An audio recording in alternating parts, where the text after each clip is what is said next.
Once that Shanti is achieved, then search for the other things. Which swara I should use, which pada I should use, like that. And creative prehension are of three types: that of the performer, that of the listener, and that of the critic. All these are different actually. The singer has to concentrate in thought and visualize in imagination. Imagination means the mind's ear, not this ear. But in the mind's ear, that is the imagination. You have to imagine in your mind's ear the music as an art object and plan the techniques he has learned to bring out the result. That is the performer's creativity. It is called, we call this as the pratibha. Navanavo Ilmesha Shalini Prajna Pratibha. That should be there for the performer. The creative imagination is the Karayatri Pratibha, different from the contemplative imagination or Bhavayatri Pratibha. Bhavayatri Pratibha is that of the listener. You are contemplating. Contemplation is the part of dhyana, you know.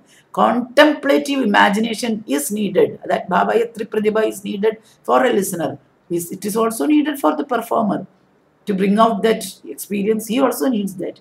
So these are the three stages of the felt prehension. There is a passive state, there is a sensuous state. That is, sensuous means not the other thing, the sensory part, and there is an emotional part in which both of these people take part in a performance. In certain situations, the music may not claim the full attention of the listener. For example, we will give an example. A movie soundtrack to reinforce the moods of the visual scene. We may not even concentrate on that. You know, we are more on the movie, not on the soundtrack. That can happen, not always. The listener hears the music only passively in that stage, but does not actually listen to it. Enjoying a musical event without having any understanding of the music gives pleasurable sensation, and this is called sensuous or related to the senses, a sensory feeling only. This type of enjoyment does not reveal the full value of the music, and this is not enough for music therapy. This is an important part for the music therapy students to understand. When the listener prehends the emotive stereotype present in the musical act and in himself or herself, and then reacts with his or her own emotions and moods which the music arouses, the music then produces a sublime experience in the listener. That emotional listening is an inherent attitude towards the music in the listener.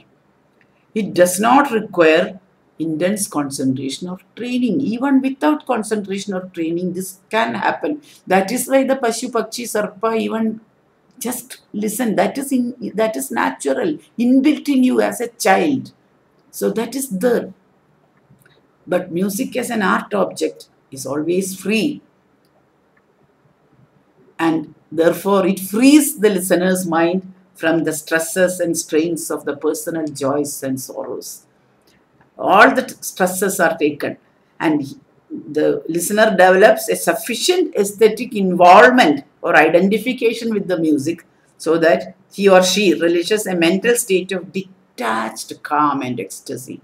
It is a detached calm. There is no attachment to the singer or to the other physical things at all. It's a highly detached calm and ecstasy that you experience with real music. The intensity of identification depends on the excellence of the artistic presentation and the sensitivity of the audience. So both are important for creating this. But the objectivity of the rasa or beauty depends on the psychic distance, actually.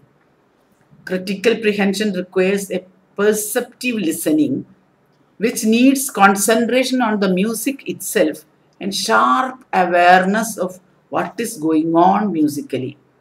This type of listening brings appreciation. And Music appreciation in this sense means knowing what to listen for. I should know what am I to listen for, and understanding what is heard, and thereby having an objective basis for experiencing music as an art. So every individual has to develop this creativity of developing an objective basis for experiencing music as an art, not as a sensuous object, not as just a passing thing, but as an objective art. Only then the full effect of music therapy will come to you. So you have to be fully involved in the music in which you are listening. Perceptive listening can be developed by one main thing, attention, shraddha, repetition. You do the abhyasa again and again, you hear, listen to it again and again. The same piece you hear again and again, suritnana, that is the repetition. So attention, repetition. The third one is familiarity. Once you attentively listen to it and listen to it repetitively, that becomes familiar to you, you know. That is important. That familiar music is important. And then the background knowledge about the music and the participation and involvement in the music. And finally, your auditory function. If you have to listen to something, your auditory function should be perfect. Auditory function is important. And then also your visual approaches, your visual imaginary, because this auditory cortex and the visual centers function in a same plane. That figures we will show in the next class. So these things are very important to understand. So all these things have to be there for a perceptive listening. Now, how will be a critical listener's prehension of music? One, focusing attention from without on music as a thing. A critic is visualizing music as an external thing from outside. Identify the art and its creator, its history. All these things are only very, very outside things, no? Then focus the attention from a semi-without on the art. First from the external thing. Then a semi-without on the art itself. Then identify the subject matter, the material and the tonality, etc. Then thirdly, he focus attention from semi-within on the medium of music. Only then from within comes. And fourthly, focuses attention from within on the art object and prehend the aesthetic object. So the fourth step only that comes, that aesthetic, innermost aesthetic experience. And fifth, even that you have got a detachment. In the fifth step, you focus your attention from detached within on the aesthetic object and savor only the flavor. Recollect the music maker's aesthetic experience in tranquility. Recollecting in tranquility what you experienced. Identify the state of being of the performer and share it with the performer, artist. That is the final stage. Only with this fifth stage, the listener feels the sheer delight of Ananda of the music. So these 5 stages a critical listener has to go through before we get the full effect of this musical repertoire. So it's important, very, very long process. From your childhood, we go on improving. That sense of aesthetic sense is something which needs a lot of improvement every day. Actually, everything contains beauty, in this world. But music has a perfect beauty in it. The realization or upalabdhi has 3 aspects. As we said, the acted, the felt and the cognitive. One and the same person can realize the music in all the 3 modes. It's possible for a same person to realize music in all these 3. The action, felt and cognitive. Realization is turning the possible into the actual experience. Realization of all the values, including the musical values, is what you call a culture. Culture or samskara. The Indian culture, the Indian samskara is based on realization of all the values, including the musical values which we have built in our culture. Repeated realization of the preferred values makes for the happiness, perfect bliss for all time bliss, Ananda. And in a situation wherein a value is realized, the subject unites with the object.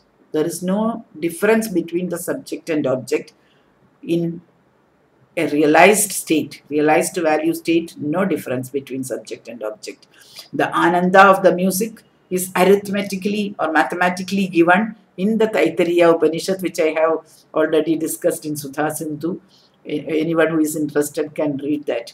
The bliss of the Gandharva, the Pitru, Devas, Indra, Brihaspati, Prajapati and Brahma increase in astronomical proportions, the text says.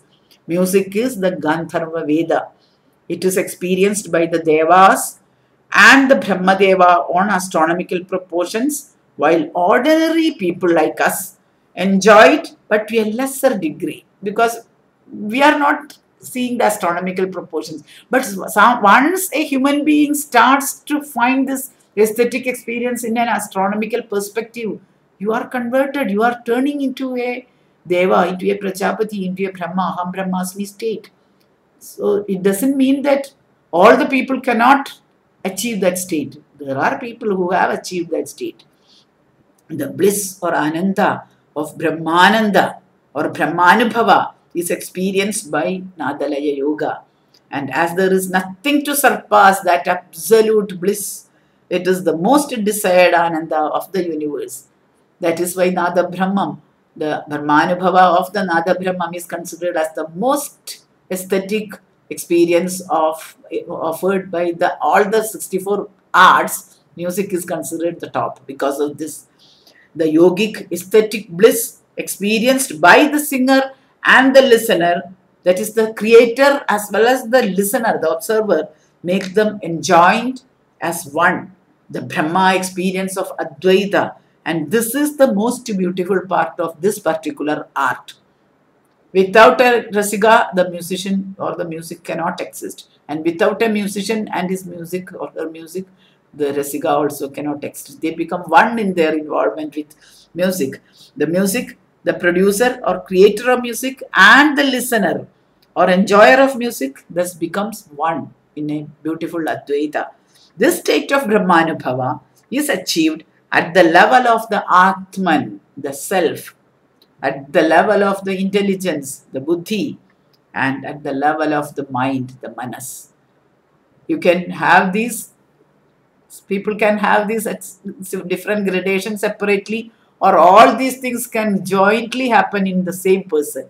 So the nirvana or samadhi state of Nadalaya Yoga in the listener and the singer is the same as the experience of Advaita Anubhava of the Vedantin. Rasa Anubhava is the twin brother, Sahodara of Brahma Anubhava, Brahma Rasa. The Nada Rasa is the same, or maybe the twin brother. That is what the scriptures say, because it is akin to Brahma Anubhava in many aspects. And if you pursue that in a very involved way, you can reach Brahmanubhava, you can reach that yoga samadhi with the music itself, which is easy for people. That is why all the Bhakti Prasthanas, the Sufi music, the Baul music, the Vaishnava, Shaiva, Shakta music, every Bhakti Prasthana have music in it. Because for the masses, the easiest way to reach that state of yoga, that state of samadhi, that state of shanti is music. That is the only reason why all the Bhakti Prasthanas use music. Music is the real signature of God. Ishwaran Dakayyappu, the signature of God for human beings on our souls. That signature is there on our souls. So we are all born with the signature of God in us. Utilize it to the maximum. Utilize it to the maximum so that you lead a peaceful, happy, blissful, and a quality life. That is the real message of music therapy